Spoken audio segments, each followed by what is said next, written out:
The first strike. Damon Carter never thought much about his mailbox. It was just another ordinary black box at the edge of his property, standing in quiet uniformity with the rest of the neighborhood on Elmwood Avenue.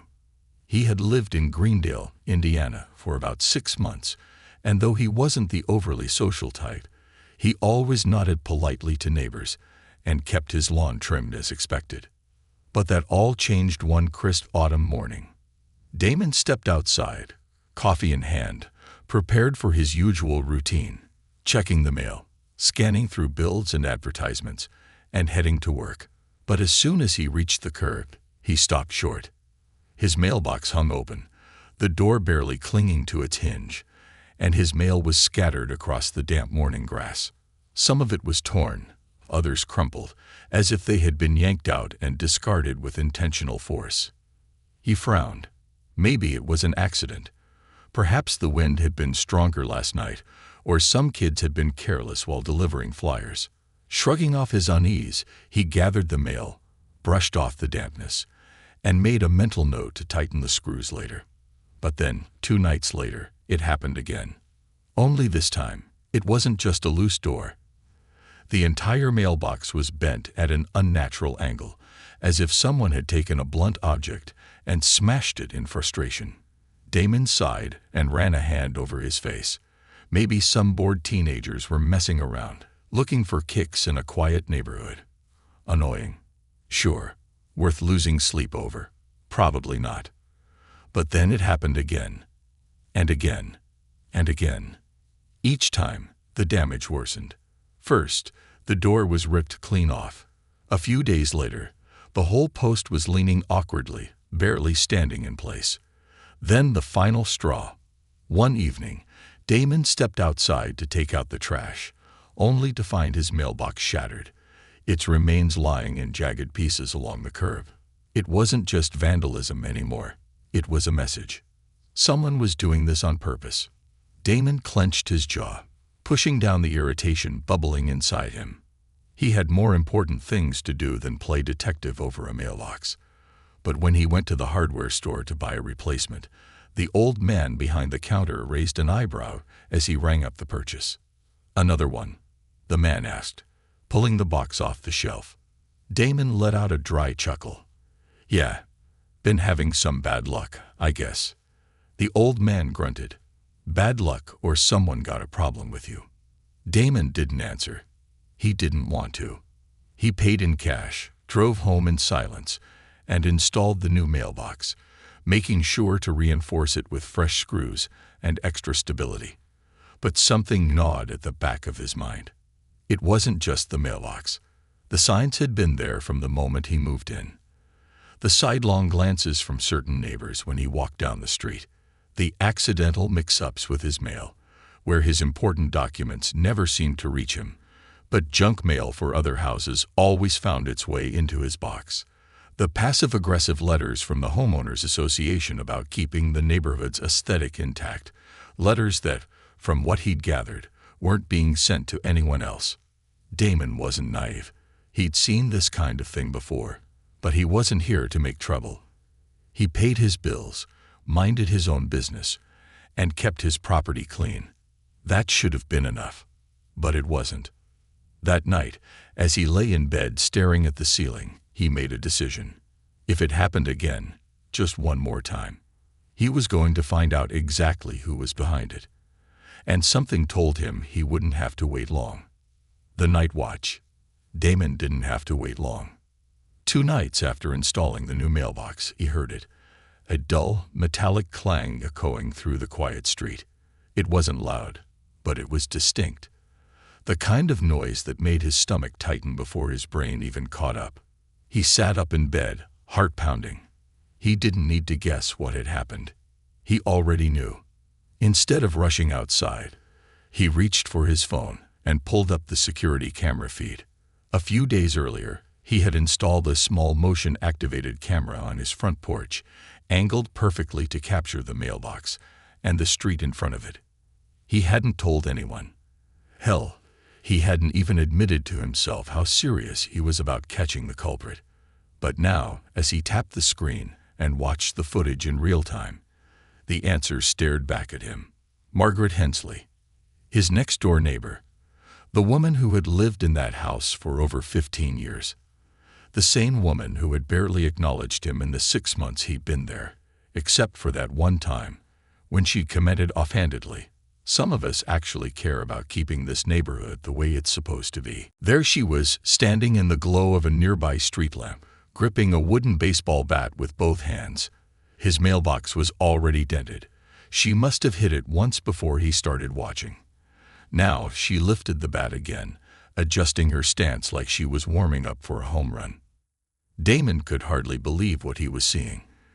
This wasn't kids being stupid. This wasn't a prank. This was deliberate. She swung again. A sharp, brutal crack echoed in the still night as the mailbox wobbled on its post.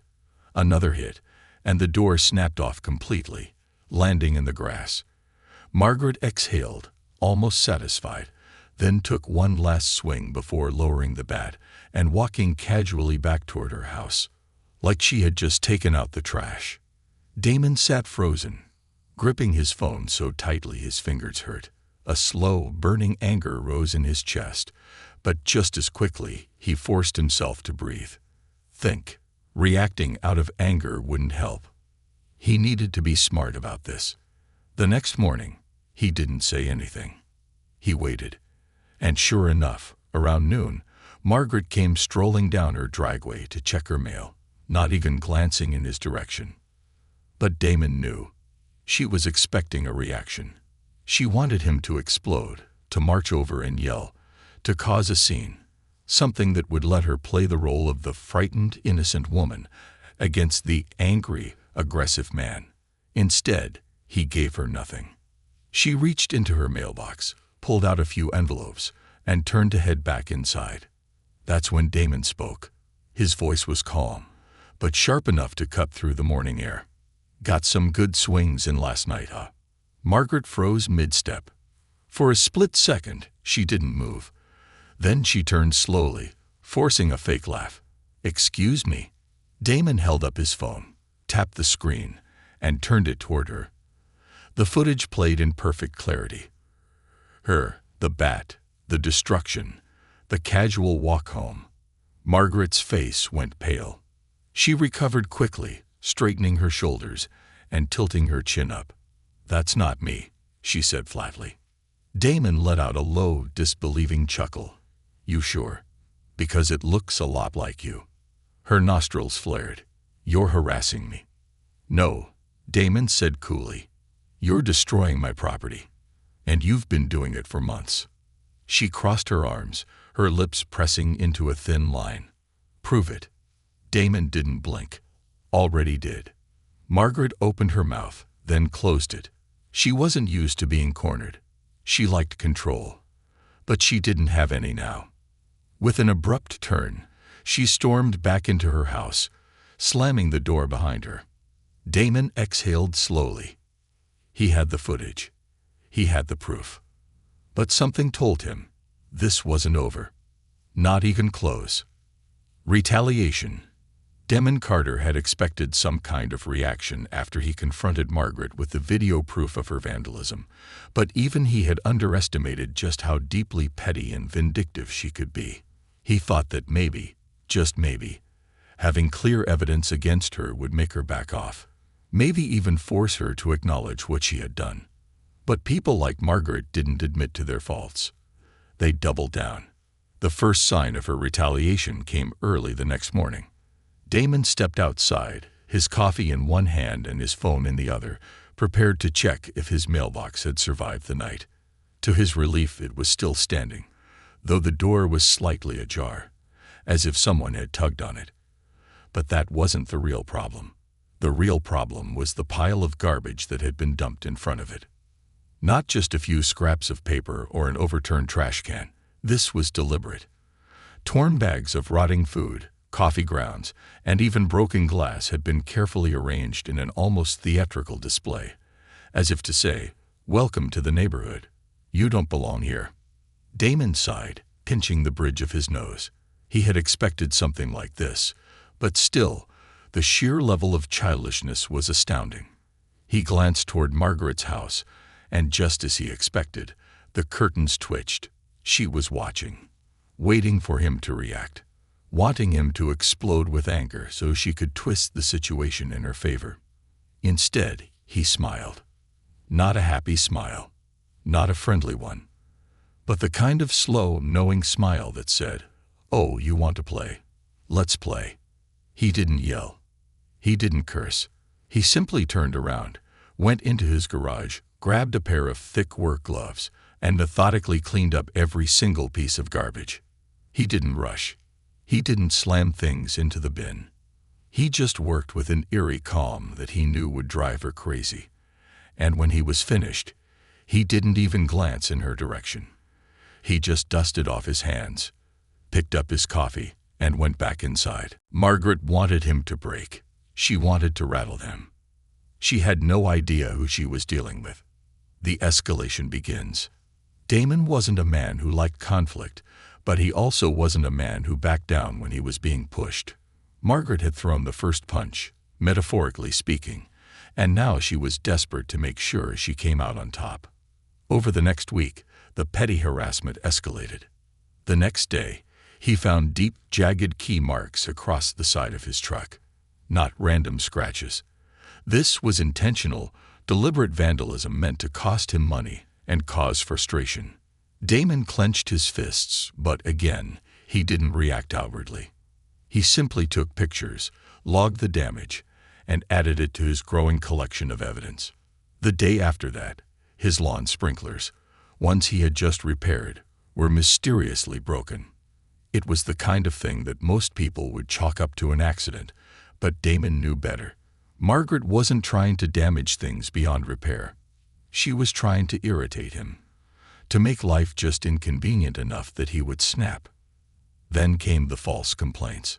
Damon received a visit from the Homeowners Association, a stiff-looking man named Charles with a clipboard in hand, informing him that they had received numerous complaints about the state of his property.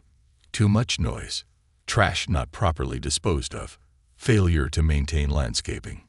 Damon let the man drone on, listing violations that he knew were completely fabricated. He listened, nodding occasionally, but when Charles finally asked if he had any response, Damon simply smiled and said, "Oh, I have a response. All right." He pulled out his phone, scrolled to the video footage, and held it up for Charles to see. The man's eyebrows shot up as he watched Margaret swinging the baseball bat, obliterating the mailbox, then casually walking back to her house as if nothing had happened. Damon swiped again, showing the video of her dumping trash in his yard, followed by the still shots of his keyed truck and damaged sprinklers. Charles' face paled slightly. "This is highly concerning." "Sure is," Damon said, voice calm. "Now you tell me, which one of us has a real problem?" The HOA man swallowed hard, suddenly less interested in enforcing nonsense rules and more interested in avoiding a legal nightmare. I'll have to take this up with the board." "You do that," Damon said coolly. "And while you're at it, maybe let Margaret know that next time she pulls something like this, I'll be taking this evidence straight to the police." Charles didn't argue. He simply nodded and left, looking like a man who had just realized he was in over his head. Margaret, however, still wasn't finished. A line crossed. That night, Damon decided to keep watch. He had set up his security cameras days ago, but he had a feeling Margaret would try something bolder after her attempt to sick the HOA on him failed. So instead of going to bed at his usual time, he stayed up, lights off, watching from the shadows of his living room. And sure enough, just after midnight, a dark figure emerged from Margaret's yard. She wasn't carrying a bat this time. She wasn't coming for his mailbox. She was coming for his house. Damon's grip tightened on the curtain as he watched her creep toward his front porch, crouched low, moving with the kind of stealth that suggested she had done things like this before. She carried something in her hand, a small plastic bag. And then he realized what it was. She was about to throw something onto his porch, something that, based on the way she hesitated before tossing it, was probably disgusting. Damon had seen enough. He moved quickly, yanking the front door open before she could react. The moment the door swung wide, Margaret let out a startled yelp, dropping the bag onto the pavement. Damon didn't even need to look to know what it was. Probably some kind of rotten food or, worse, pet waste. But he wasn't interested in the contents. He was interested in her. Margaret stood frozen like a deer caught in headlights. For the first time since this whole thing had started, she was the one on the defensive. "You've got two choices," Damon said, his voice calm but firm. "One, you can pick that up and walk away right now, and we pretend this never happened. Or two, I call the cops, show them all the footage, and you get to explain why you're creeping around my house in the middle of the night." Margaret opened her mouth, then closed it. Her face was red with a mix of anger and humiliation. She had expected to get away with it, expected Damon to be asleep, expected to keep pushing and pushing until she got the reaction she wanted. But now the tables had turned. For a long moment, she just stood there, breathing hard, hands clenched into fists. Then, slowly, she bent down, picked up the bag, and turned without a word, stomping back toward her house. Damon watched her go, arms crossed over his chest. He had won this battle. But the war wasn't over. Margaret had been pushed into a corner, and people like her didn't go down quietly. If she wanted to play dirty, Damon was more than ready. He had something planned, something that would make sure she never touched his property again. And this time, she wouldn't see it coming. The counterattack. Damon Carter had dealt with his fair share of difficult people in life, but Margaret Hensley was something else entirely. There was a special kind of malice behind her actions, a deeply ingrained entitlement that made her believe she could get away with anything, no matter how blatantly wrong it was. He had hoped that catching her in the act, forcing her to retreat in shame, would be enough to make her back off. But he had underestimated just how far Margaret was willing to go. The morning after their midnight standoff, Damon found his driveway covered in thick, slimy motor oil. Not just a few drops or a minor spill. This was an intentional act of sabotage. The slick black substance had been poured in long, uneven streaks across the concrete, soaking into the cracks and leaving an unmistakable stain. If he had walked out in a hurry, if he had been distracted, he could have easily slipped and fallen. Damon exhaled slowly as he took in the scene. This wasn't a minor act of revenge. This was a clear escalation, an attempt to physically harm him. And that meant the gloves were coming off. Margaret had spent weeks trying to wear him down, trying to break his patience with small, petty acts of destruction. But she had made a crucial mistake. She had assumed that because he hadn't retaliated yet, he wouldn't retaliate at all. She was about to learn just how wrong she was. Setting the trap. Damon spent the rest of the day executing his plan with a level of precision that would have impressed a military strategist. First, he gathered every piece of evidence he had, every video, every photo, every timestamp of her harassment. Then he made a few calls. One to the HOA president, one to his insurance company regarding the damage to his truck, and one to the police non-emergency line to file a formal complaint. He wasn't planning on stopping there, though. Margaret had been playing dirty, using underhanded tactics to make his life miserable. But Damon had something better than petty sabotage. He had patience, and knowledge, and money. After securing the evidence, he drove straight to a metalworking shop on the other side of town. He had already been considering upgrading his mailbox, but now the decision was final. He explained his situation to the shop owner, a grizzled man named Joe who had clearly seen his fair share of neighborhood feuds. "So let me get this straight," Joe said, rubbing his chin as he examined Damon's sketch of what he wanted. "You want a mailbox that looks normal on the outside, but is damn near indestructible." "Exactly," Damon said, nodding. "Steel reinforced, embedded in a concrete base, designed to withstand anything she throws at it." Joe let out a low whistle. "Man, I like your style. But if you really want to make her pay for messing with you, I got an idea." He walked over to a different part of his shop and pulled out a small, compact device. Low-voltage deterrent system, he explained with a grin. Not dangerous. Won't actually hurt anyone. But if she swings at it with a bat, she's gonna feel a hell of a jolt. Damon smirked. I'll take it. With the upgraded design in place, he left the shop feeling more confident than he had in weeks. Margaret thought she had the upper hand, that she was slowly grinding him down, but she was about to realize that some battles couldn't be won with intimidation alone. The final warning. That evening, as the sun dipped below the horizon, Damon took his time installing the new mailbox. It was a work of art. Sleek, solid, unbreakable.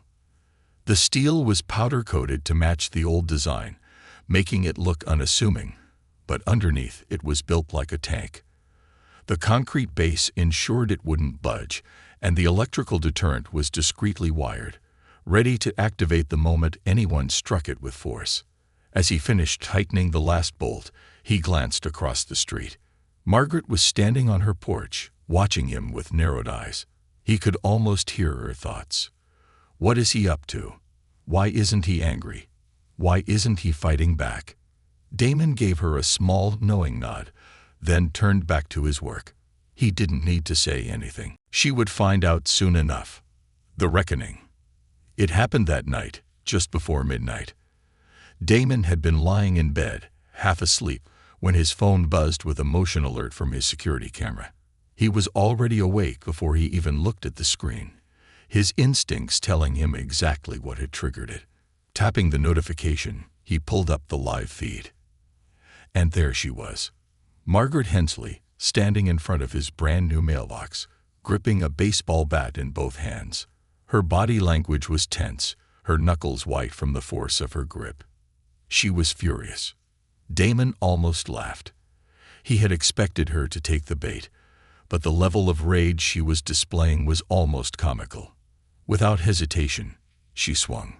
The bat made contact with the steel, and an immediate clang echoed through the street, louder, sharper than she had expected. The impact sent a shockwave up her arms, causing her to stumble slightly.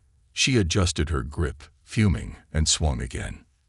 This time, the electric deterrent activated. The moment the bat struck the metal, a bright spark flashed where the two met, and Margaret let out a high-pitched scream. The bat flew from her hands as she staggered backward, shaking her arms like they had been dipped in ice water. Damon sat forward on his couch, grinning. "Oh, you didn't expect that, did you?" Margaret stood there for a few seconds, staring at the mailbox like it had personally betrayed her, her face twisted in rage. Then she did something incredibly stupid. She punched it. A loud thud echoed as her knuckles met steel, and immediately she yelped, cradling her hand against her chest. Damon actually laughed this time, shaking his head. "You really thought that would work?" Margaret spun around, suddenly aware of her surroundings again. She glanced up, and that's when she saw it. The security camera, the red blinking light, the realization that every single second of her tantrum had been recorded. Her face drained of color. She froze, eyes darting around as if trying to come up with an escape plan. Then, without another word, she turned and ran back toward her house, slamming the door behind her. Damon exhaled, tapping his phone to save the footage. It was done. Checkmate. The fallout. The next morning, the entire neighborhood was buzzing. Damon didn't even have to check social media. Someone had already uploaded the footage, and it was spreading fast. The comments were brutal. "She's been harassing him this whole time. I can't stop watching her hit the ground. Why would you pumanchi amailbox?" By noon, the HOA had sent a formal notice to Margaret regarding her disturbing conduct. By evening, a police officer knocked on her door, taking statements about the vandalism complaint Damon had filed. And by the end of the week, Margaret's house was up for sale. She never said a word to him after that night. No more glares, no more sabotage, no more midnight games. She avoided him entirely, as if the mere sight of him was enough to remind her of her own humiliation. Damon didn't celebrate. He didn't gloat. He simply enjoyed his peace. And as he sat on his porch one evening, sipping his coffee, he glanced at his mailbox, the unbreakable, unshakable monument to his patience. Margaret had spent months trying to tear him down. But in the end, she was the one who had been defeated. And that, he thought with satisfaction, was justice enough. The aftermath. The neighborhood had always been quiet, but after Margaret's spectacular downfall, there was a noticeable shift in the atmosphere. It was subtle at first, whispers between neighbors, stolen glances toward her house, an undeniable tension hanging in the air like an unspoken truth that everyone was too nervous to acknowledge. People had known for years that Margaret was difficult, but until Damon had exposed her antics, no one had truly grasped just how vindictive she could be. Now there was no hiding it. The footage of her assault on the mailbox had spread like wildfire. It had started in their small Ahoe community group, but it didn't stay there. Someone had shared it outside, and before long, it was making rounds across various social media platforms. The video racked up thousands of views overnight, and the comment sections were ruthless. This is what happens when entitled people think they can do whatever they want. I hope she enjoyed her free electricity lesson.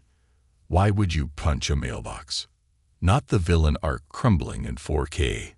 Damon wasn't the type to take joy in other people's misery, but even he had to admit, seeing Margaret's reign of pettiness come to a humiliating end was satisfying. For months, she had tried to wear him down, to frustrate him into leaving, to make his life miserable for reasons that she would never dare to say out loud. And yet, here they were. He was still standing, still thriving. She was the one who was losing. But the fallout from her actions was far from over. The police investigation. 3 days after the incident, a police car rolled into the neighborhood and stopped in front of Margaret's house. This time, it wasn't just an officer making a routine visit. 2 uniformed officers stepped out, one of them holding a thick folder in his hands. Damon watched from his porch, pretending to sip his coffee as the officers knocked on her door. For a long moment, there was no response. Then, just when it seemed like she might not answer, the door creaked open, and Margaret appeared. She looked rough. Her hair was a mess, and dark circles clung under her eyes. She had the expression of someone who hadn't slept in days. The conversation was hushed, but Damon could read the body language well enough. The officer with the folder held it out, flipping through several pages, likely showing her the official complaint along with the compiled evidence, his photos, his timestamps, and most damning of all, the video footage. Margaret's face twisted in anger, then panic, then something close to defeat. Damon expected her to argue. He expected shouting, denial, maybe even some last desperate attempt to shift the blame onto him. But instead, she just stood there, silent. Then, after a long, tense moment, she crossed her arms, let out a sharp breath, and muttered something under her breath. The officer nodded, handed her a document, and after another brief exchange, they left. Damon watched as she stood in her doorway, gripping the papers so tightly that her knuckles turned white. Then, without another word, she slammed the door shut. The HOA turns on her. Margaret had always been the self-appointed enforcer of the HOA's community standards. She was the type to report people for having their trash cans visible for too long, for minor lawn infractions, for parking slightly over the line in a shared driveway. Over the years, she had wormed her way into the good graces of the more rigid HOA board members, painting herself as some kind of moral guardian of the neighborhood. But now, the tides had turned. The HOA had been forced to acknowledge the scandal brewing in their own backyard. Between the police involvement and the sheer amount of bad press Margaret had brought upon them, they had no choice but to act. A week after her encounter with the police, Margaret received an official notice from the HOA, a thick packet stuffed into her mailbox. Ironically, one of the few still standing after her reign of destruction. Damon knew what it was before she even opened it. He had received a copy of the same letter, as a concerned party in the matter. The letter was a formal declaration that Margaret was now in violation of multiple community guidelines, including harassment, property damage, and behavior deemed as disruptive to the integrity of the neighborhood. In short, the HOA, the very entity she had once used as a weapon against others, was now turning against her. Damon watched from his porch as she read the letter, her face shifting from confusion to shock to pure, unfiltered rage. She crumpled the paper in her hands and stormed back inside. 2 hours later, the For Salt sign went up in her yard. An unexpected visitor. A few days after Margaret's defeat became neighborhood legend, Damon was surprised to find someone knocking on his door. It wasn't the police. It wasn't the HOA. It wasn't even Margaret, seeking some last-minute revenge. It was his neighbor, Claire Reynolds. Claire had lived 2 houses down from him, but they had rarely spoken beyond the occasional polite wave in passing. She was in her early 40s, blonde hair neatly tied back, and she carried herself with the air of someone who had spent too long keeping quiet about things she shouldn't have. "Hey," she said when he opened the door. She looked uncomfortable. "I just wanted to say, I saw everything that happened with Margaret. And, well, I wanted to apologize." Damon frowned. "Apologize." She exhaled, shifting awkwardly on her feet. "I should have said something earlier. I knew what she was doing. I knew she was messing with you. I saw the trash, the mail mix-ups, all of it. I even suspected she was behind the mailbox thing. But I didn't want to get involved." Damon studied her for a moment. He could tell she was genuinely uncomfortable, but also genuinely regretful. "You see it now," he said simply. She nodded. "Yeah, I do." There was a long pause before she finally added, "Better late than never, right?" Damon considered that for a moment. He could have held a grudge.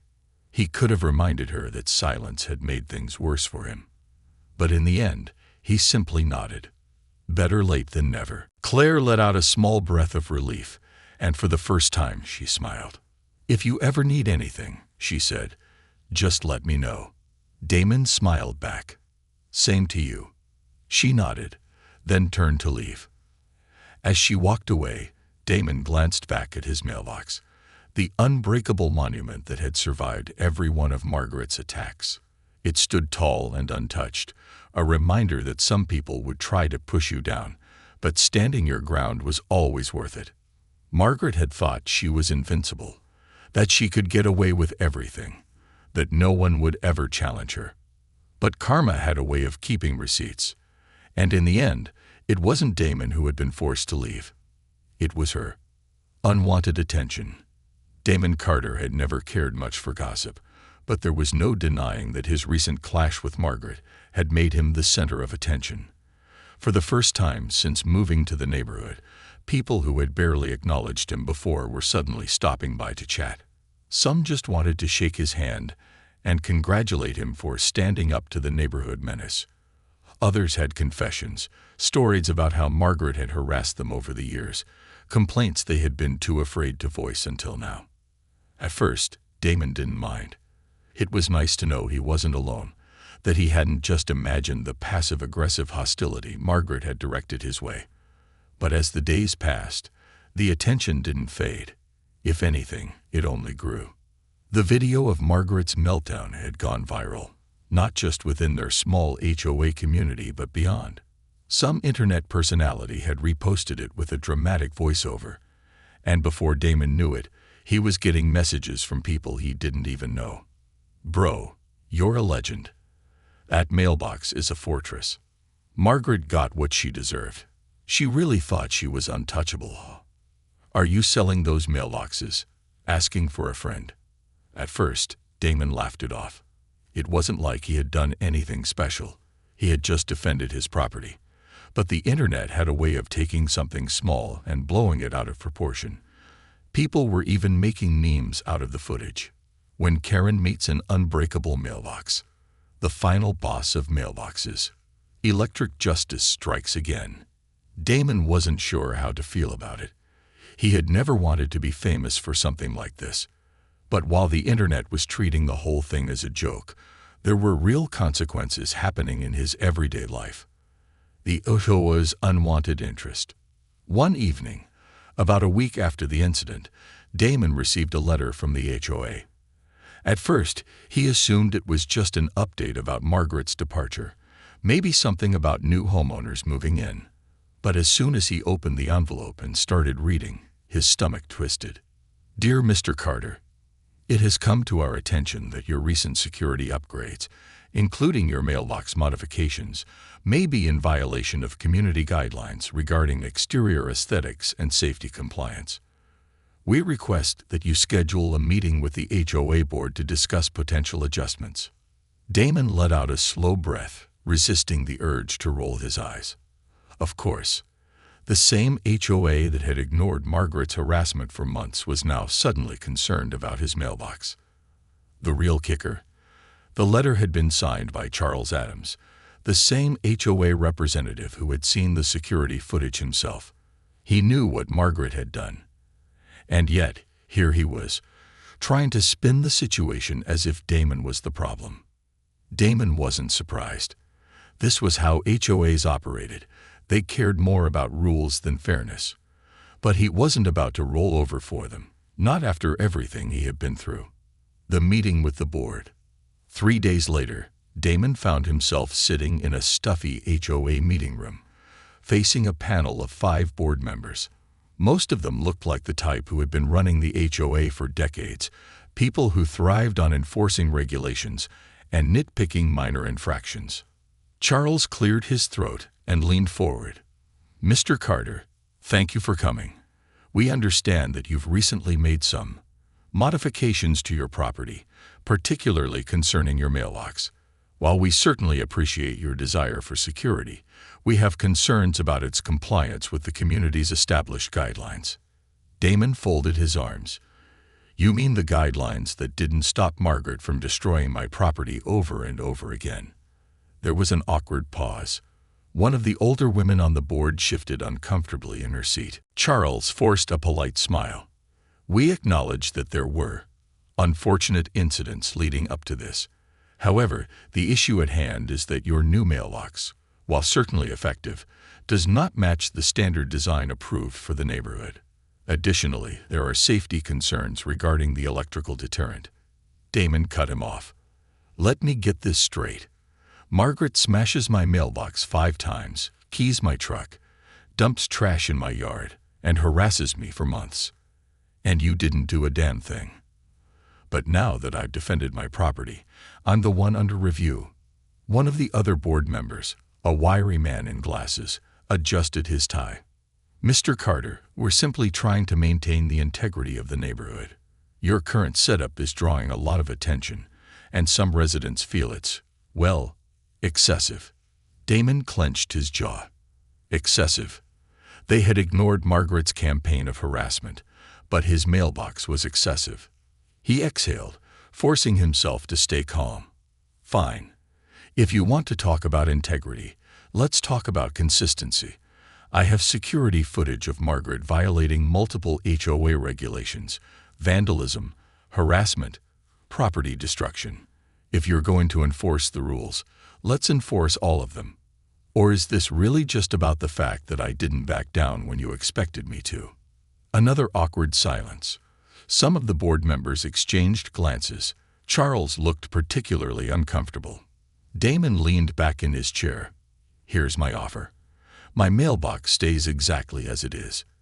If you want me to remove it, then I expect a full public acknowledgement of everything Margaret did, including a formal statement from the HOA admitting that they failed to address multiple complaints about her behavior. The older woman on the board pursed her lips. That seems unnecessary. Damon smiled. So does this meeting. Charles sighed, rubbing his temples. Fine. We'll review the situation further. No final decisions will be made at this time. Damon nodded, standing up. Glad we could have a productive conversation. As he left the meeting room, he could already feel the tension in the air. The HOA might have thought they could intimidate him into backing down, but they had underestimated him just as badly as Margaret had. A new face in the neighborhood. A week after the meeting, Margaret officially moved out. Her house had been sold surprisingly fast, likely at a loss, considering how eager she had been to leave. Damon had expected the new homeowners to arrive quietly, to settle in without much fanfare. But the moment he saw the moving truck pull up, he knew things were about to change again. The first person to step out wasn't a mild-mannered suburban couple.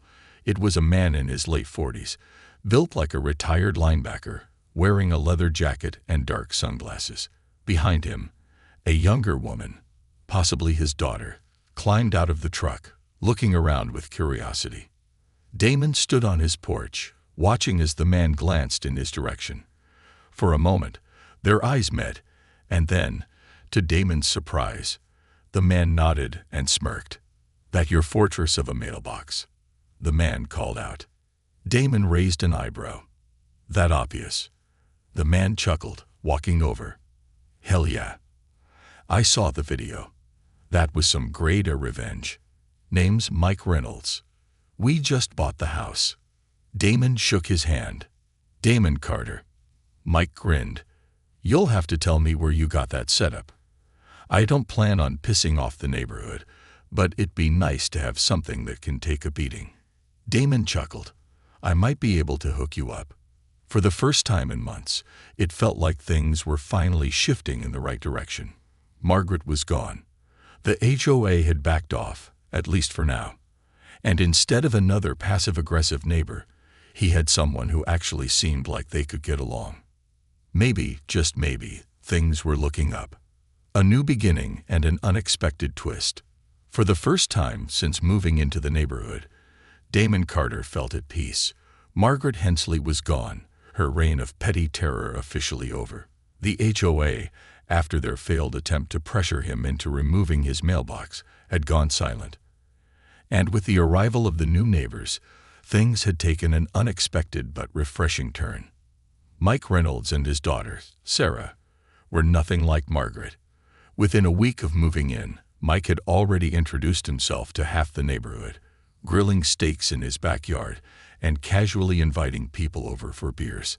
He had the easy confidence of someone who had lived through enough nonsense in life to know not to sweat the small stuff. And unlike most of the people on Elmwood Avenue, he wasn't afraid to call out the absurdity of the HOA or its outdated arbitrary rules. One evening, about a week after the Reynolds had settled in, Mike wandered over to Damon's driveway with 2 cold beers in hand. He handed one over without a word, nodding toward the infamous mailbox. "So I gotta know," Mike said, leaning against Damon's truck. "That thing really give Margaret a shock when she tried to take another swing at it." Damon smirked, taking a sip of his drink. "You saw the video." "Yeah, but seeing it and hearing it firsthand ain't the same thing," Mike chuckled. "Man, that was some legendary payback. You have any idea how many people were rooting for you?" Damon shook his head. "I wasn't trying to be a hero. I just wanted to be left alone." Mike nodded. "Yeah, well, sometimes doing the right thing makes you famous whether you want it or not. Still, you earned some respect around here. Even the people who didn't want to get involved before. They're looking at you different now." Damon knew what he meant. Ever since Margaret had left, there had been a shift in the way people treated him. Neighbors who had once ignored him or avoided eye contact were now suddenly polite, even friendly. Some offered awkward apologies. Others made small talk in the hopes of easing their own guilt for standing by, while Margaret ran her little campaign of harassment. Damon didn't hold grudges, but he wasn't quick to forget either. "You ever get any more trouble from the HOA?" Mike asked after a moment.